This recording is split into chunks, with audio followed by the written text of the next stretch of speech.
जय हिंद साथियों, आज बात करते हैं सार्क। सार्क एक अंतर्राष्ट्रीय संगठन है। ये 8 देशों का संगठन है जो क्या करता है, अपने हितों और अपने व्यापार के सुरक्षा के लिए कार्य करता है। तो सार्क के बारे में अक्सर पूछ लिया जाता है क्योंकि हमारा जो भारत है वो भी इसका एक सदस्य है और जो भारत के आसपास के क्षेत्र हैं, जो देश हैं, वही इसके सदस्य हैं। तो बात करते हैं सार्क। सबसे पहले साथी सार्क की फुल फॉर्म की बात करते हैं क्योंकि फुल फॉर्म पूछ लेता है। फुल फॉर्म, तो सार्क की फुल फॉर्म क्या हो जाती है साथी, मैं हिंदी में लिखे दे रहा हूं। इसी प्रकार S for south Asian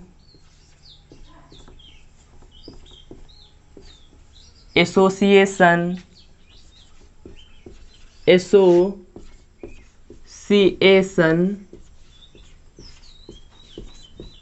south Asian association of regional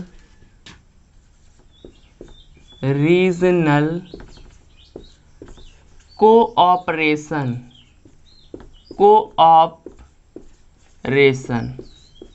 साथ ही ये हो जाती है सार्कवा की फुल फॉर्म।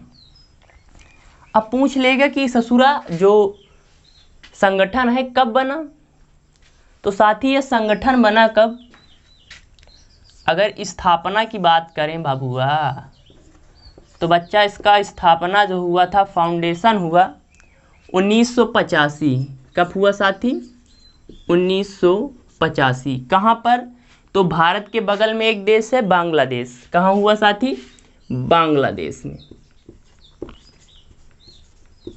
बांग्लादेश, इसे साथी दक्षेस भी कहा जाता है, दक्षिण एशियाई सहयोग संगठन, या फिर सार्क साउथ मानी दक्षिण एशियन मतलब एशिया एसोसिएशन, एक संगठन किसका, क्षेत्रीय सहयोग का।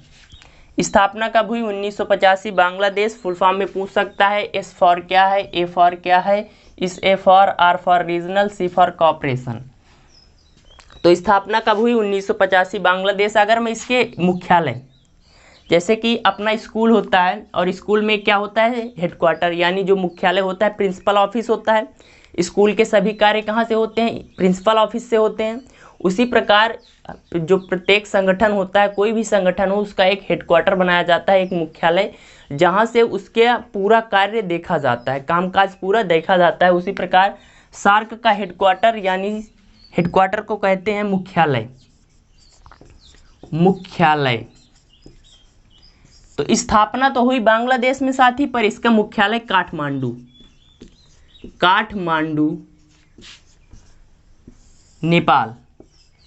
नेपाल की राजधानी काठमांडू में इसका क्या हो जाता है साथी, मुख्यालय हो जाता है। अब बात करते हैं साथी इसकी सेक्रेटरी जनरल यानी महासचिव कौन है। जैसे कि स्कूल का हेड कौन होता है, प्रिंसिपल। अगर आप किसी पुलिस स्टेशन जाएंगे तो वहाँ का हेड कौन होगा, जो इंस्पेक्टर होता है। उसी प्रकार साथी इसका भी कोई महासचिव बनाया जाता है।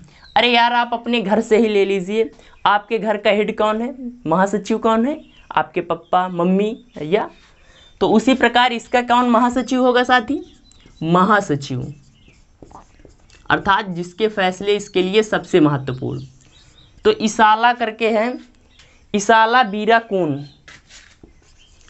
इसाला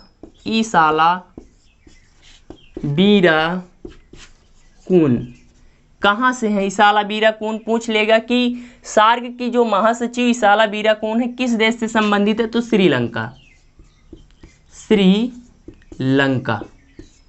मोस्ट इंपॉर्टेंट संगठन है क्योंकि भारत हमेशा इस संगठन के बारे में चर्चा करता रहता है। तो south Asian association of regional cooperation, स्थापना की बात करें 1985 बांग्लादेश में, मुख्यालय काठमांडू नेपाल, महासचिव इसाला बीराकून हो जाती है। बात करते हैं इसके सदस्य देश की, किसकी बात करेंगे साथी, मेंबर कंट्रीज यानी सदस्य देश।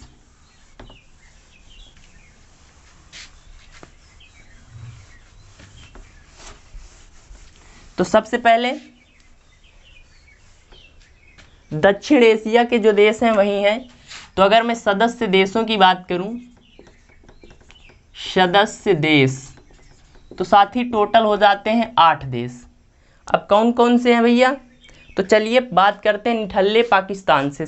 कौन सा है पहला, ना पाकिस्तान, पहला कौन हो जाता है साथी, ना पाकिस्तान। दूसरा आपका आ जाता है ना पाकिस्तान के बगल में कौन सा है साथी, अफगानिस्तान, अफगानिस्तान। फिर आ जाता है हमारा प्यारा भारत, कौन सा साथी, भारत। फिर भारत के बगल में देखेंगे आप तो नेपाल आ जाता है, नेपाल। नेपाल के थोड़ा सा साइड में देखेंगे तो भूटान, कौन सा साथी, भूटान। उसके बगल में आप देखेंगे साथी तो बांग्लादेश, बांग्लादेश। उसके बगल में थोड़ा सा नहीं, मजे के काफ़ी नीचे आ जाते हैं तो अपना श्रीलंका, श्रीलंका। और इधर अरब साइड की ओर आ जाते हैं तो आ जाता है मालदीव। 8वां देश कौन सा हो जाता है साथी, मालदीव। तो ये सार्क के 8 सदस्य देश हैं, मोस्ट इम्पॉर्टेंट हमारे पड़ोसी देश हैं। तो पाकिस्तान, अफगानिस्तान, भारत, नेपाल, भूटान, बांग्लादेश, श्रीलंका और मालदीव। पाकिस्तान की इस्लामाबाद, अफगानिस्तान की काबुल, भारत की दिल्ली, नेपाल की काठमांडू, भूटान की हो जाती है आपकी थिम्पू, बांग्लादेश की ढाका, श्रीलंका की हो जाती है जयवर्धनपुर कोट्टे और मालदीव की हो जाती है माले, इनकी राजधानी।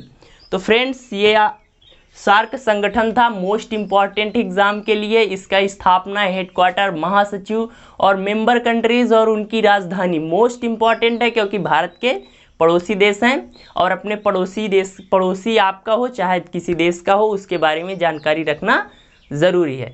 तो फ्रेंड्स अपनी ये क्लास आपको कैसी लगी कमेंट करिए। अपने परिवार एग्जाम इंडिया वार पर पहली बार हैं तो प्लीज़ सब्सक्राइब कर लीजिए, लाइक कर दीजिए, फ्रेंड के साथ शेयर कर दीजिए। मिलते हैं अगली क्लास में। जय हिंद, जय भारत।